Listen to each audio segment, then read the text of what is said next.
All right, all right. Happy Halloween. Matt the Mortgage Guy here, YouTube Live Q&A. I'm going to talk about the Fed meeting this week. We've got jobs reports out this week. We've really got an exciting couple of weeks, these first 2 weeks of November, in terms of mortgage volatility, news in mortgage, things happening with mortgage interest rates. So I'll give you my predictions on what I think is going to happen, which I think it may differ from what others say, but between all the data that's coming out and then that CPI that's due November 12th, CPI is inflation in layman's terms, right? Like the inflation report. I think that the winds might take another direction when it comes to kind of the direction of mortgage interest rates here in the first couple weeks of November. So before I jump into it, happy Halloween. New thing I'm getting into on my long form videos on YouTube is jokes. Just in case mortgage doesn't work out and I have to get into comedy, I got to practice, right? Got to up my game. So in honor of Halloween, I got a couple Halloween jokes for you. First and foremost, what music do mummies like? Rap music. Get it? Rap.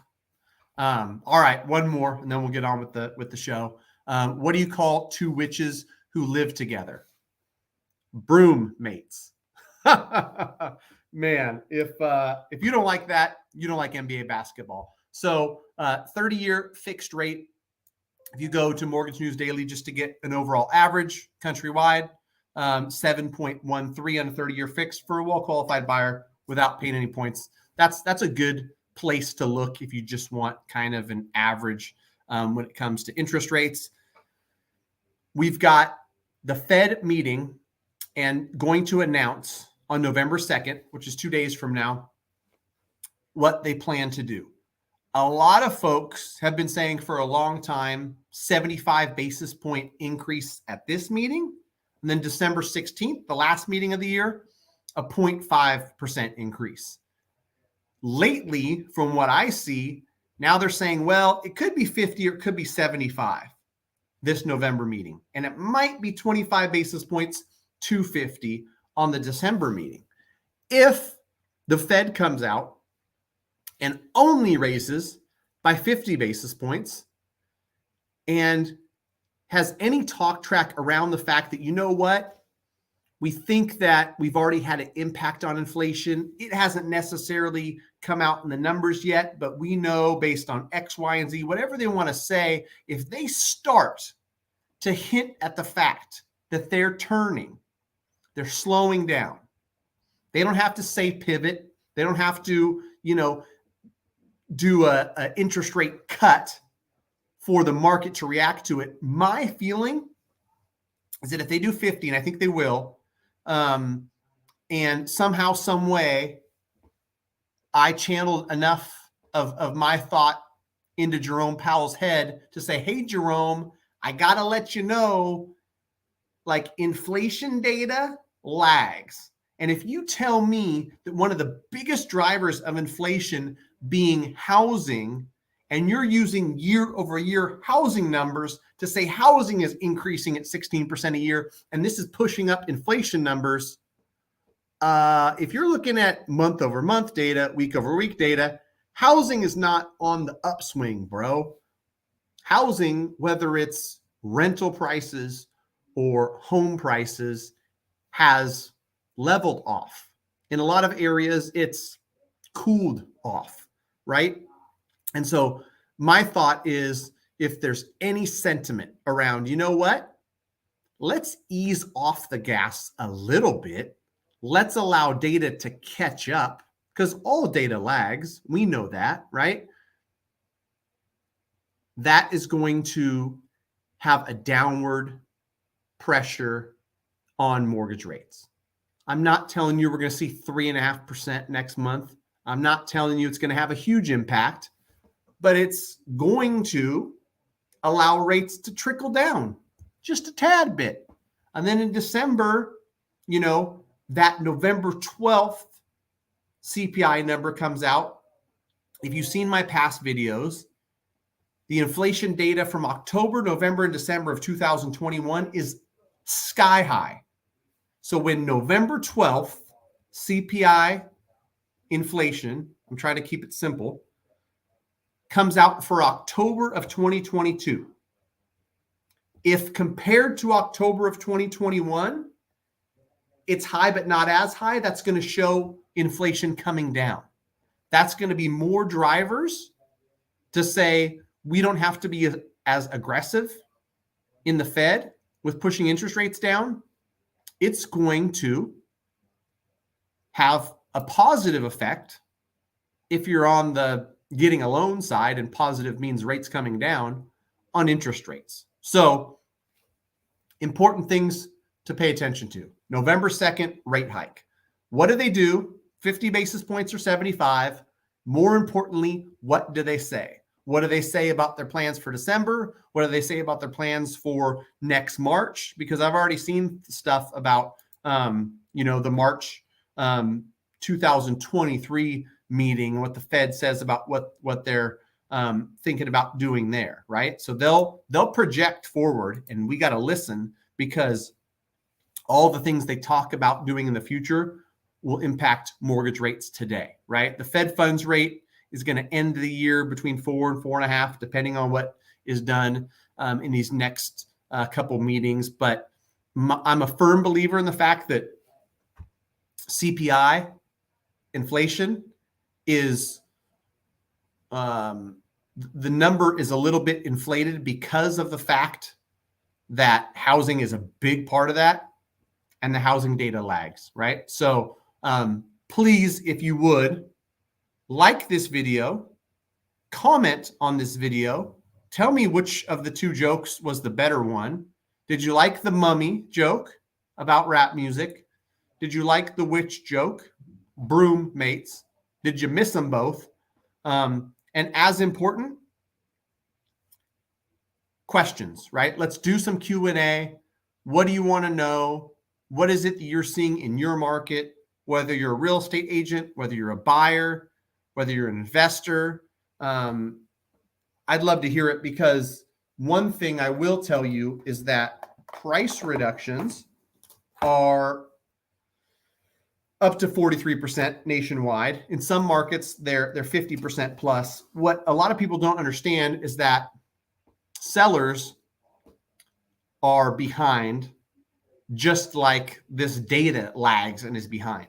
They price their house at $400,000 in a market where, let's call it a few months ago, and rates are 5%, and someone putting down 5% on that $500,000 house is going to pay $2,600 a month. When nobody offers on that, or you don't get anybody into contract within the first 30 days, you should know as a seller that no one's willing to pay a $2,600 payment. And sure, some people are going to put different down payments down, but everyone's payment sensitive. So the next month, when we're in an environment like we're in now, where rates are going up and you've got a 5.99% interest rate, know that when you put your house on sale for $379,000, all you did was, in a market where the rates are 1% higher, right? And let's call it $499 when you listed at $400, and that's a $2,600 payment, rough math, taxes, insurance, everything included. Now we're up to $599 interest rates, but you as a seller aren't looking at interest rates, you're just looking at price. And you say, now I'm down to $379. Well, with the new interest rate, your payment on the buy side is $2,676. So you've got a bigger payment. That's a reason why I feel like sellers in some cases are trying to catch a falling knife. You're lowering your price as interest rates are going up, but if you're doing them with the same trajectory and the payment is staying the same, the market has already told you $2,600 is not a monthly payment someone's comfortable buying that house. So your price reduction needs to come before the rate increase, or it needs to come more steep than the rate increase. Hopefully that made sense.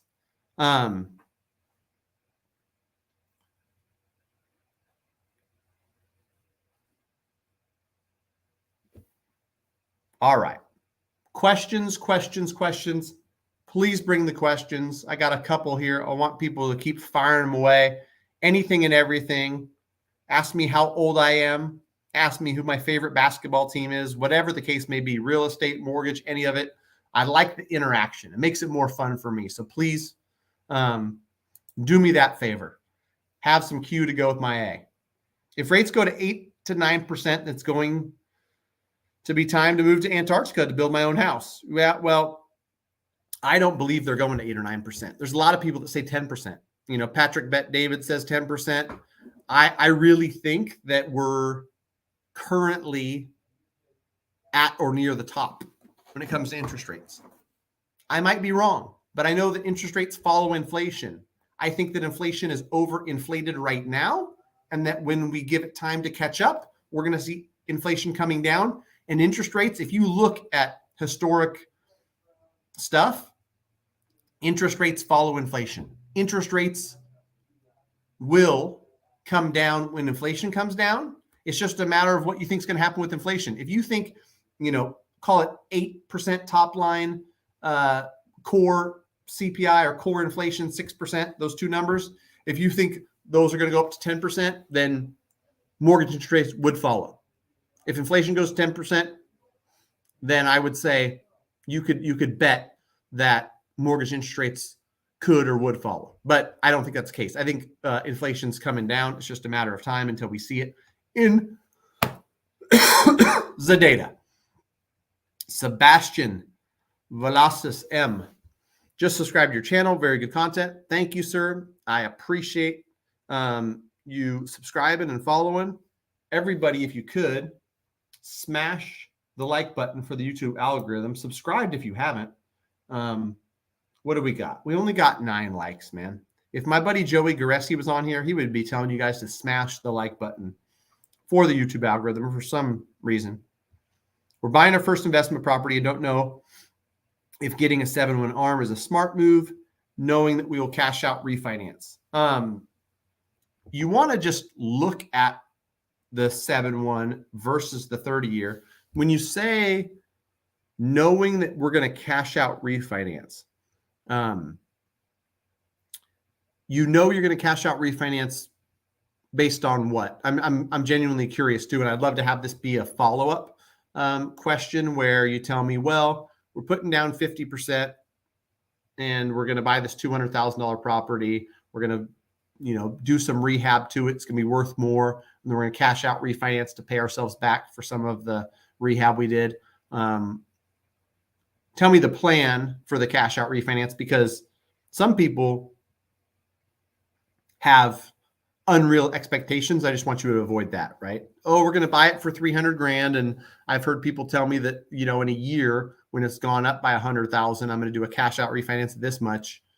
We're not in that market. We're going to see $100,000 in appreciation in many markets over the next year. And so I just don't want you to be misled by somebody who's going to sell you on some sort of crazy cash out refinance down the road. What you do want to definitely be aware of is if you do a 7-1 ARM and it costs a lot of upfront points that you're paying, it's not seller paid, then whenever you refinance, all that upfront cost of points being paid is lost, right? So you don't want to spend a lot of your capital on that, buying down the interest rate if the plan is just to refinance. Leah Ortiz, do you work with investors? I do. And truth be told, right now, coming into November and December is when there's a ton of opportunity for investors in a ton of markets. I've got investors across the country. We have, Texas, Florida, Tennessee, Idaho. Within the last week, I can tell you that I've got investors that locked loans in 5 or 6 different states. We're literally across the country in 46 or 48 of the 50 states licensing wise. My team is handling vast majority of those. And we've personally locked deals. We had one in Idaho. Somebody got something for $480 that appraised for $565. We got a Tennessee deal where this guy's going to have massive cash flow, massive cash on cash returns. Florida and Texas deals being locked. And so Yeah, we're working with investors all over the place. And since you asked, I will share the link to greatmortgagebroker.com. If you go to this greatmortgagebroker.com, we have really dialed in this process where you're going to be in touch with a great loan officer within a couple of hours. Happy to help, happy to connect with you and find out where you're at, what you're looking to do, how we can best advise you. Being nationwide mortgage broker, we've got access to all the programs, whether it's conventional or FHA, or you're doing a VA loan or non-QM. We got you. So fill out the form, greatmortgagebroker.com, and we'll be in touch.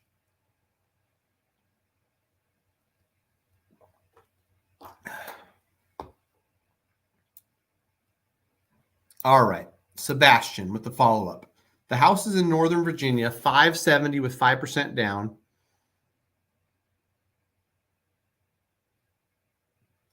Cash refi is to get onto our second investment property within those first 7 years of the ARM. Maybe, but let's say you buy it for 570 with 5% down. So you're going to borrow 541. If, not knowing any specifics about what market in Virginia you're in, you see a couple flat years, then you see a 4% appreciation, then a 6. Maybe there's only 15% appreciation over the next, call it 5 or 6 years before this ARM resets, right? And so you go from 570, and let's say it goes up. I'm trying to be really conservative. Say it only goes up 15%. Now it's worth 655. Your original balance is 541.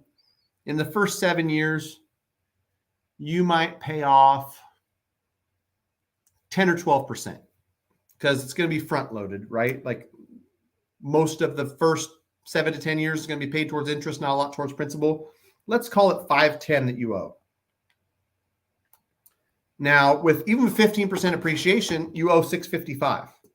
On an investment property, cash out refinance, you're maxed at 75% loan to value. Your max loan amount is 491.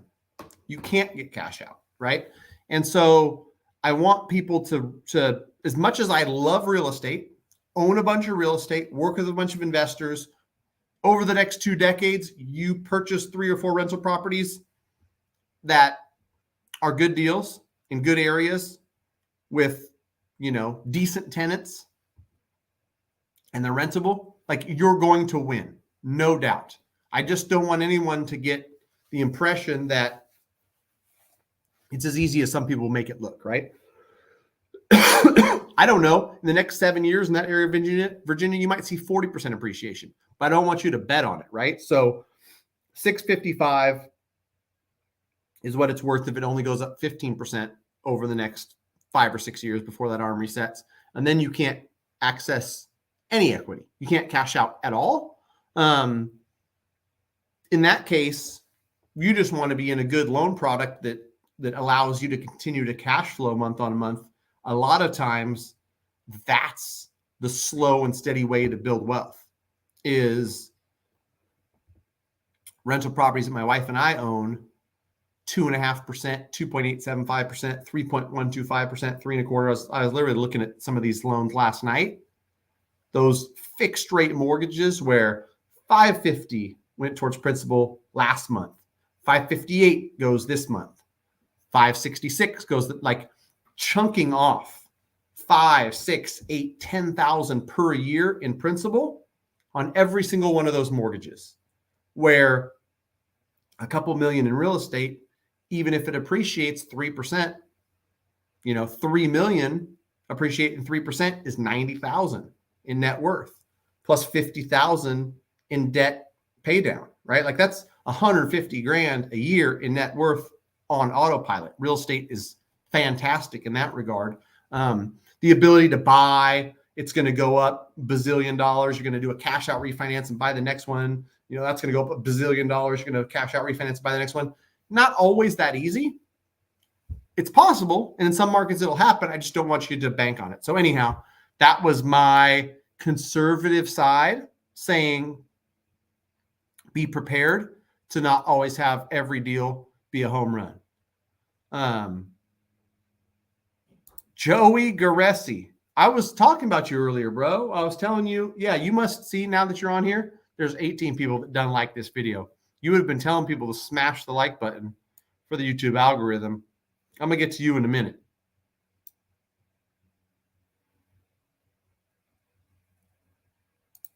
Todd Bazalski, another YouTuber, talks about the 2-1 buy down, 2% below rate the first year, 1% second year, then full rate after that. He says it works out better than using those funds to buy down the rate for 30 years. Thoughts? I am a big believer in this 2-1 buy down as well, Todd. I've got a video or two already on the 2-1 buy down. I've got one coming out tomorrow, actually, that talks about how the 2-1 buy down looks on your disclosures, how it's going to look after you close. One of the biggest things about the 2-1 buy down and why it's a good bet for the consumer is that if you use, let's call it $10,000 to buy down your rate permanently on a 30-year to 6.25, then that 10,000 is gone. You're at 6.25.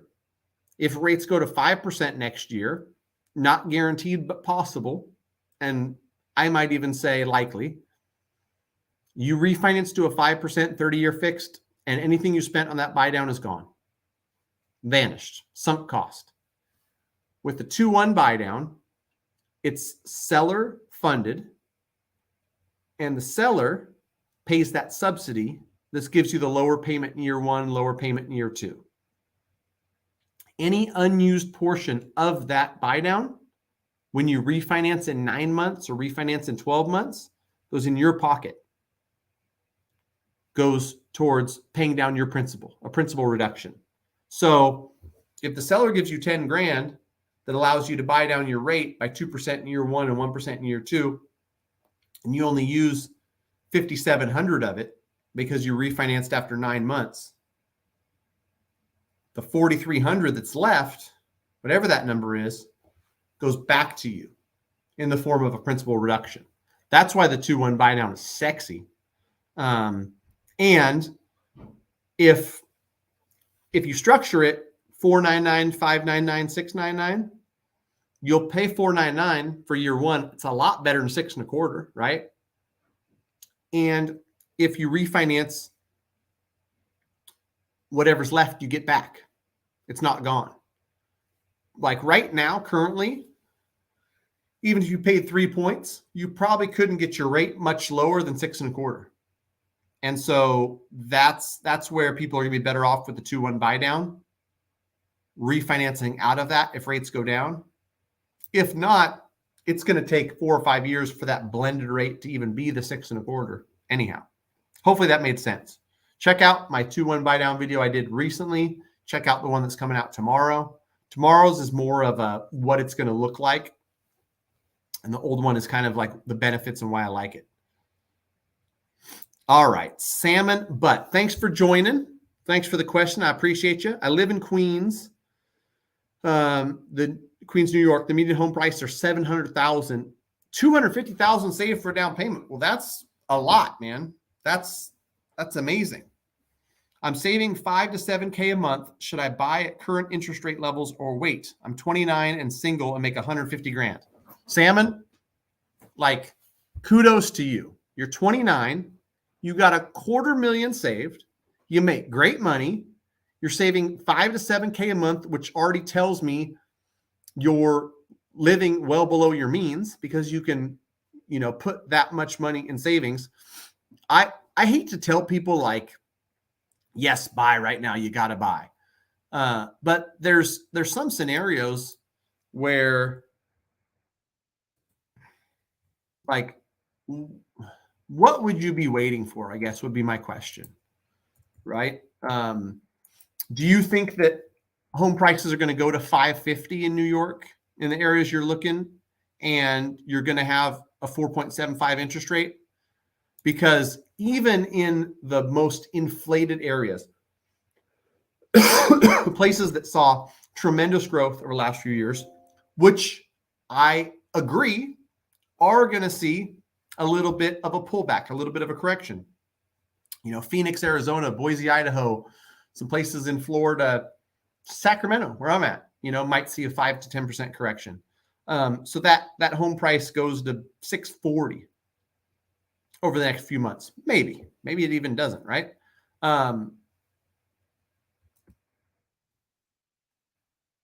What is the rate going to be when you buy? And could you, in the next couple months, find a seller that's selling in mid-November, right? If you're selling in November and December, you're selling because you got to sell. You're not selling because your realtor was like, hey, it's a really hot time to sell. And so I would, in your case, great income, saving a bunch per month, go out there and say, you know what, if I bought for 700 and I don't even think I even put the whole 250 down. If you put 25% down, 175 plus some closing costs, call it 185. Prepaying taxes and stuff. I know New York taxes are expensive. So maybe you're 185, 190 out of pocket. You still got 60K in the bank. You could get into a loan like the 2-1 buy down we talked about that was 499, 599, and 699. And without knowing the specifics about property taxes where you're at, you're probably, 3,700 year one, 4,000 year two, 4,400 year 3 through 30 on this 2-1 buy down that's 499, 599, 699 against 150K a year income where you're saving 5 to 7 a month. I'm guessing that's reasonable, that's affordable. And if you wanted to lower your payment even more, you could put more down. But I think that 25% is plenty, where you're going to get some great terms at 25% down. And if over the next year rates get into a 5.25 range, you refinance 5.25, 30-year fixed, set it and forget it, never have to worry again. You got a $3,800 a month payment. If it's a $700,000 house, I would guess in those areas, people are renting those homes for $3,000, $3,500 a month. And sure, $3,800 is more, but some of it's going towards principal pay down. Some of it, you can bank on paying less taxes, making $150,000 a year. Like a tax break is something that you want. Appreciation on something that big, I promise you, and I would find it hard for somebody to argue with me about this.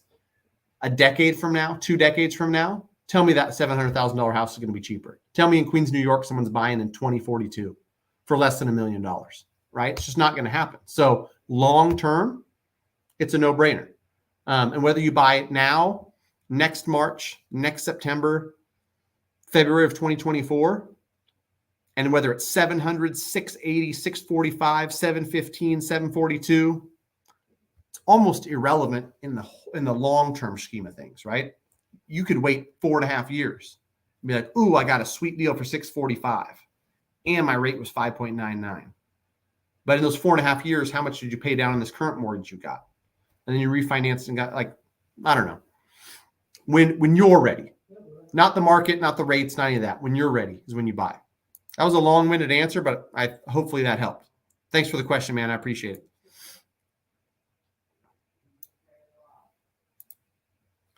Leah Ortiz. I think a lot of people forget that you can only cash out 75-ish%. Yeah, I think so too. Back in the day, you could do 100% cash out refinance. Not today, right? You got an investment property, going to be capped at 75% loan to value. You have a primary residence, cash out refinance to 80% is going to be the cap. Sure, there's some one-off products that you might go to 85, but in general, you're just not going to see people going higher than that. Just curious, do you have any pals that do second mortgages for purchases? Just trying to learn more about these products. I'm sure they are decently higher rates and probably shorter terms. Yeah, like, tell me what exactly you're trying to do, Joey, because a lot of people go out there chasing unicorns. I don't want you to chase any unicorns, right? You're like, who writes a second mortgage where I can do an 80% first and a 20% second and put zero down and buy my next place? Not available, right? And most of the time, these aren't going to be products that you want, right? Like, a second mortgage is risky AF for the lender. I'm not talking about you. I'm talking about for the lender. And so they're going to price it accordingly. It's going to be expensive. It's going to be a high rate. There's plenty of products that make sense where you put down a 10% down payment, somebody writes a 10% second, and then somebody has an 80% first. But those are for jumbo loans where you're trying to just keep the first in the conforming loan limits, and you can't, the 10% down jumbo is super expensive. Really, these are such niche things that have such small applications. I wouldn't go fishing in that pond if I was you.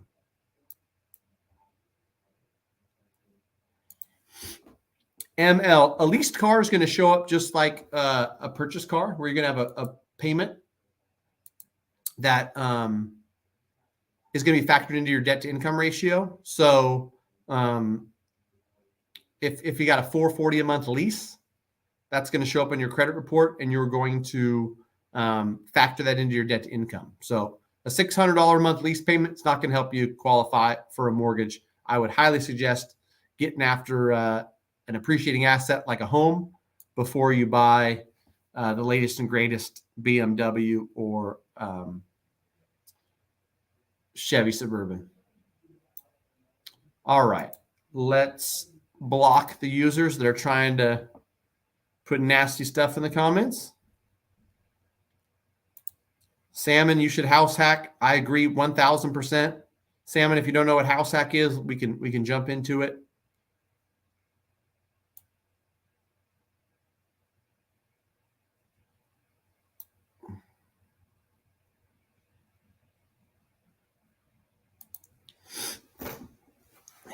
Yeah, I mean, in the same vein, Joey, because we're boys, my OKC guy, I'm going to shoot straight with you. Like, nobody wants to lend you as a second mortgage behind a seller carry, or you assuming the first and then they're going to write a second behind it. It's only going to be Uncle Guido that's going to charge you 15%. And you're like, hey, can I borrow 100? I'm going to get this house for 400. I think it's worth 450. The owner owes 300. So I just need 100 from you. And then I'll assume they're first, and then I'll get it for 400. I promise I'll pay you. That second position is so risky. Like, if you default on that first, that person holding that 100K second is just SOL all day. I don't personally know who's going to write that. I would strongly suspect that it's going to be next to nobody. My opinion is subject to change, though, bro. So that's just today how I'm feeling. Today I'm feeling extra spicy and extra honest. Sellers are freaking out. Gotta love it. You're partly correct, Lex, and I think this is probably market dependent. The data, and I was listening to Altos Research earlier, so I'm glad you had this comment because it allows me to give my 2 cents. Median home price nationwide, $425,000. It's declining as it does in the winter every single year. We expect that median home price to come down every single week through the end of the year. We expect it to come down near 400,000. Based on data, there's no panic yet. Sellers are listing. They're doing price decreases, but they're really not panicked. I think one-off situations, you could probably find it. And I would say as an investor, go ahead and find it expose it, use it to your advantage, get yourself a great deal. There was a house that I was curious about. I don't know if me and my wife were really going to write an offer, but I was curious enough to inquire. And this seller went through 3 or 4 price decreases, and they had already moved out of state. It was an elderly gal. Like, she needed to sell.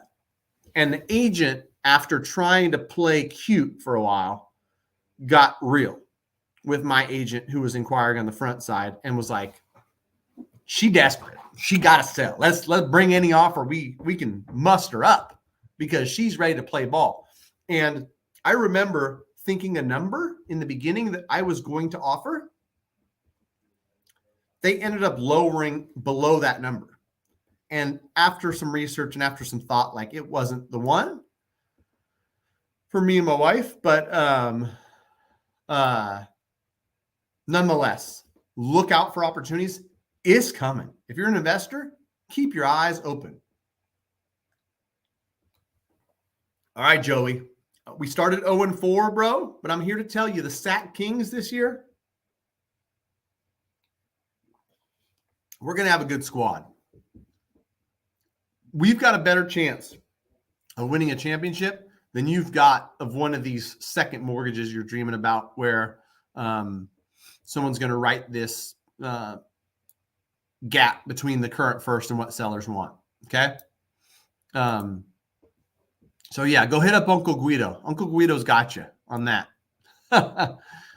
Oh, currently have my savings in money market funds and collecting IOER minus 10 basis points. We'll see how the housing market does next year and try to get a great deal.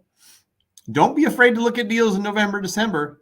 These next 2 months, there's going to be some great deals. And I'm never one to say, like, act now, must buy, any of that sales crap, right? That's not me. But I already know that 5.5% or 6% interest rates were really the tipping point where demand diminished a lot. If rates come back down below 6%, some demand is going to come back into the market. When demand comes back into the market, you don't have the same opportunity you're going to have these next 2 months where it feels like, I'm trying to think of a good analogy. When you're like the only one playing the game, right? Like, you're going to like really be in a great position to go out there and submit offers, negotiate with sellers. You're the only game in town, right? Sellers got to talk to you. If rates go to 5.25 by next February, there'll be a lot of people playing, right? It's not going to be just you anymore. So that's my 2 cents on that. All right. Leah Ortiz, hoping to rent my primary and buy a new primary Q3 or Q4 of 2023. Does it need to be rented before I buy so it doesn't count against me as my debt to income? Great question, Leah. I'm glad you asked it. These are the type of great questions that we need on every single live. Bring your questions, bring your questions, bring your questions. When I answer this, you're going to help 40 other people that are watching live. You're going to help the 962 people that watch this over the next 30 days. So I appreciate the question. You're buying forward a new primary. This current residence you're in is your departing residence. We're allowed to use 75% of those rents moving into your new primary towards your income, right? So you're moving out. It's going to rent for $2,000. You'll be able to get a lease agreement in place, even if it's for a future date, saying I'm going to rent it to Susie for $2,000 a month. Susie might change her mind, but Johnny will come rent it for $2,000 as long as it's market rent, like it's fine. And we're going to use 25% vacancy factor. So we're going to use $1,500 a month to offset your $1,496 mortgage payment. So that breaks even, right? So you can qualify forward. So whenever you're doing something like this, you always want to get yourself fully pre-approved. You want to get all your questions answered and make sure that you're qualified before you get out there and start submitting offers. But short answer to your question,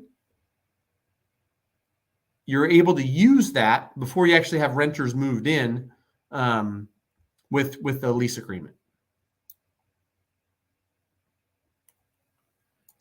HELOC with an ARM to buy a rental, good idea or bad? It's probably not like, it's hard to say good or bad. It's debt is a chainsaw. You can cut your arm off, or you can go out there and cut down a bunch of trees and make a bunch of firewood that keeps you warm all winter. It can be a great thing to use leverage and debt. It can also be a scary thing where the tree falls on you and kills you. So if you have a plan and you buy a good deal and there's a backup plan to pay off the HELOC, if there's, plan A to aggressively pay it off where you're not exposed to, the interest rate increasing and adjustments that an ARM have, then you're good. I would say there's a lot of fixed rate home equity lines out there that I would look into that might be a better option than an ARM, just because, like, we've got one with Remen, who's a lender that we broker deals to. Really attractive terms on a 30-year fixed. So I'd look into that before I went and got into an ARM, just because it's less risk. Any help to start investing in commercial real estate? I would just say go get yourself educated. It's just like residential real estate. You get yourself around residential real estate investors. You start talking with real estate investors, see the deals they're doing, ask them questions, real estate meetups. There's the same stuff in the commercial space. I don't play a lot in the commercial space, but I know enough people that do, where you might go out and find a commercial real estate agent who you say, I'd love to be a client of yours. I'm looking to get started. I know a commercial agent that puts out videos on YouTube and, pros and cons of buying your own office, pros and cons of different types of commercial space. So Dave Carlson is his name. I wonder if his YouTube channel is just Dave Carlson Commercial Real Estate, something to that effect. But yeah, go out there and get yourself educated. That's the best way to get started in anything.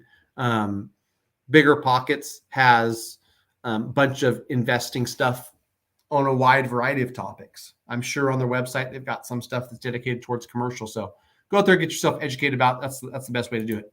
Jason, go Kings. It's my team, man, since 1985. No matter how bad they hurt me, keep coming back to the games. Keep rooting them on. You know what? You better look it up, Joey. You better look up when OKC comes to SAC. I'm going to look it up right now. We'll see, man. You come into town, you're rolling with me. OKC. I actually shared Friday, January 20th. Right there. You ready? You rolling? Come to town, Joey. You're in. I got 4 tickets. Sacramento Kings. You can stay at the Kimpton Sawyer, the Golden Ones, brand new arena for the Kings. Right next door, there's a nice hotel. We'll do dinner. We'll do barbecue. We'll go watch the Kings whoop up on OKC. And then I'll wish you well. Fly back home to OKC with your tail between your legs. You let me know, bro.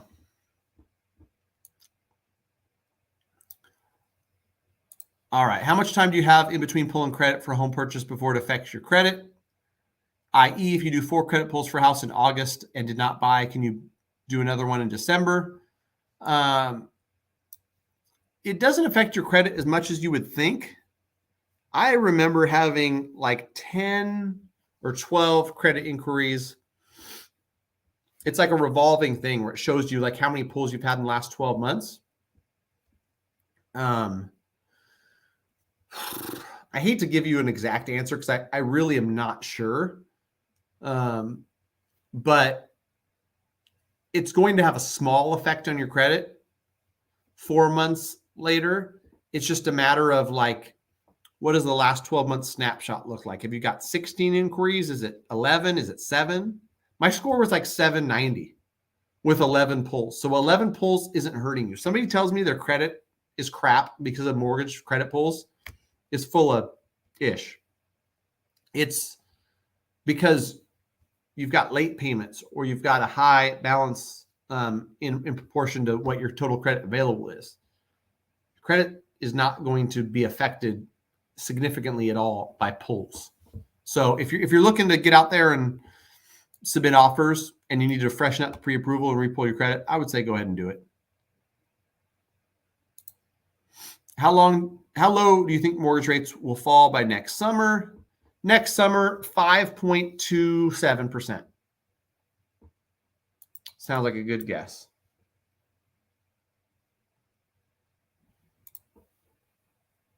Salmon, but where do you see months of housing supply in the next 6 to 12 months? This is really like depends on the area, right? Like I don't know what the nationwide months of housing supply is, but a lot of folks say that a balanced market is 6 months of supply, when really in a lot of markets, like it's just less. It's 3 or 4 months is where there's a balanced market. So in 6 to 12 months, housing supply is steadily increasing right now. And it's still really low in a lot of areas. It's just low. And there's not a lot of incentive for people to sell. So there's no big flood of inventory coming. Sellers, as they complete new builds, will bring these to market, but they're strategic in getting stuff sold, and they're strategic in slowing down the rate of production in how many they bring to market. So I think that we stay relatively low housing supply for the foreseeable future. Slightly higher than today, but not by much. Sly 916. If you're in Sacramento, man, hit me up. I got my offer accepted for $525. Should I go through with it or wait? This is highly dependent on you and your financial situation. It's not a matter of, well, a little bit. Could be like, what area are you in contract in? How much do you like that area? I'm not a marry the house, state the rate. That's silly. But I would say, how much are you putting down? How much do you have in reserve funds after you put that down payment? How comfortable does that mortgage payment feel? How much do you love this neighborhood you're living in? How long do you plan to keep this house? Is this the next 3 to 5 year house? Is this the next 10 to 12 year house? Is this I don't know, I could be moving to Arizona next year house? A lot of questions. I'm happy to jump on a call, Sly, if you want to chat about it. Shoot me an email, matt@mtmg.com. Actually, you know what? team@mtmg.com. It's probably better. And just say, chat it on YouTube, want to jump on your calendar. You can send it to both. Team@mtmg.com, matt@mtmg.com. Heck, you can even call the office line, 916-802-9291. I put all those in the comments. And if you want to connect with us, talk it through. I'm about 50-50, whether I talk somebody in or out of buying. I talked to somebody in Texas earlier today. They were in a position where the mortgage payment was way out of reach. And they were backing out of a new build, and I agreed with it. Other times it's like, hey, listen, it's a long-term deal. Get in there. You're currently renting and paying the same amount. You're rarely going to regret a home purchase in the long term, despite all the bullshit out there about what is the thing that people keep pointing to? X percent of people have buyer's remorse. Like it's the weirdest survey I've ever heard of, right? Like, do you regret any part of your home purchase? And people are like, yeah, I do. They regret not looking for a 3-bedroom as well as the 4, whatever, like a little thing, right? And then they use that. They're like, 75% of people have buyer's remorse. I can tell you with absolute certainty, 06, people told me I was an idiot. Great purchase. Their interest rate was high. The price was high. Long-term real estate wins. 16 years later, the house is worth more. It cash flows. It's being paid off month after month by great tenants. Great tenants are taking care of that house. It's going to be worth $1 million in a decade, and it will be free and clear. That's pretty sweet in my book. But a lot of people be like, oh gosh, that thing went down in value, or this happened or that happened. I don't know. Enough about that, right? All right. Todd Bazowski, thanks for answering my question. So to clarify, is the 2-1 buy down only available if seller credits or can buyer purchase? It's only seller funded. The buyer cannot fund the 2-1 buy down. It's got to be a seller subsidy.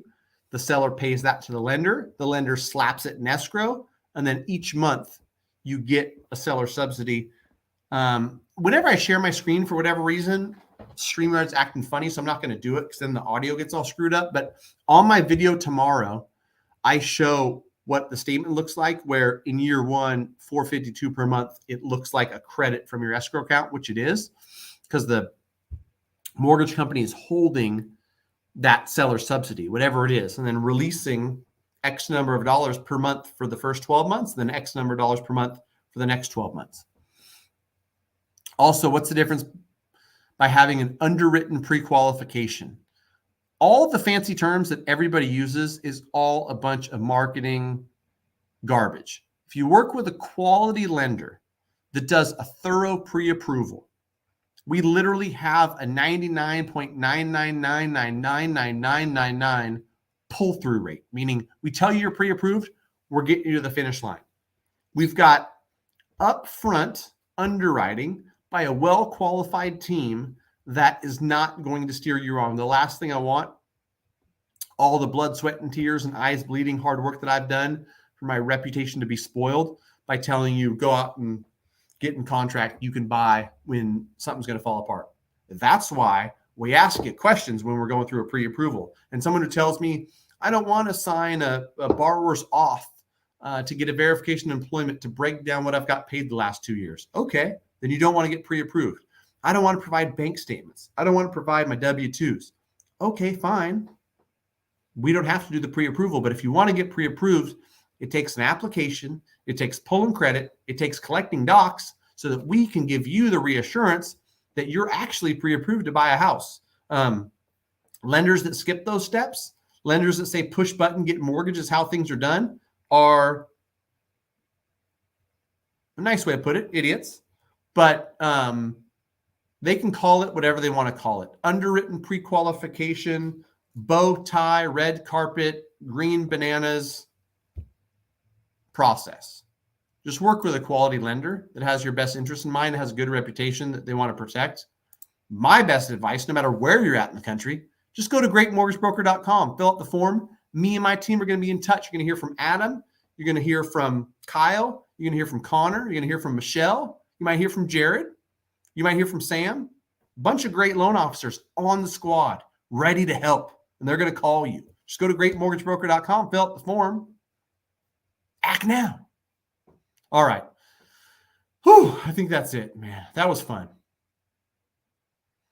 If my house was bought in cash, can I still get a mortgage? What would the process be?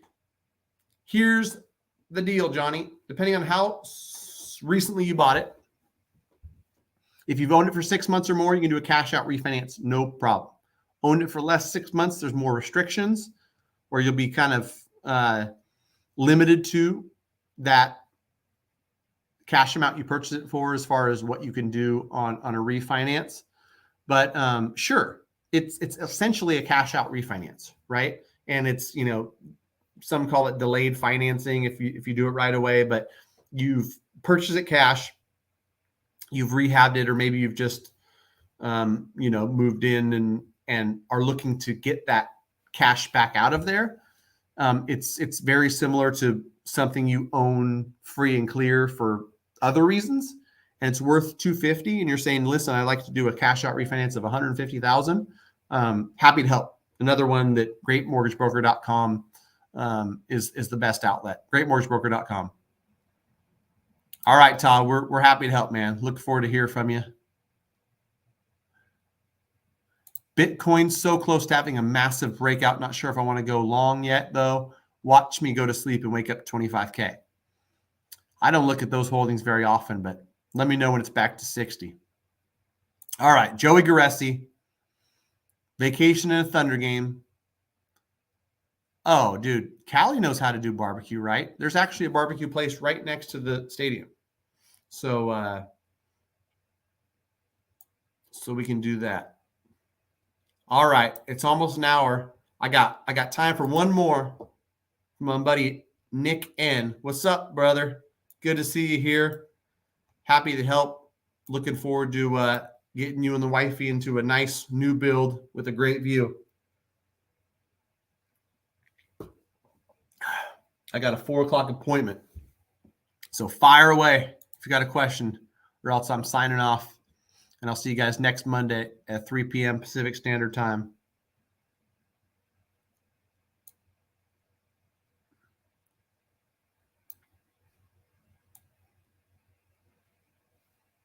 If you haven't smashed the like button, do so now. I don't even know if it helps, but why not, right? Oh, no problem, brother. Thank you. It's been a pleasure. We made it happen. If other lenders have told you guys no, take it from Nick. Sometimes they just don't know what they're doing. Or sometimes if you're a loan officer working for a captive company that only does stuff that fits in their bucket, they say no because they can't do it. But you talk to a mortgage broker, we've got access to a few dozen different lenders. Lenders A, B, and C don't want to do it. We'll talk to D, E, and F, right? So thank you so much, Nick. I appreciate you, brother. We'll be in touch soon. And to everybody else, thanks for watching. I appreciate you. Until next time, we gonna see.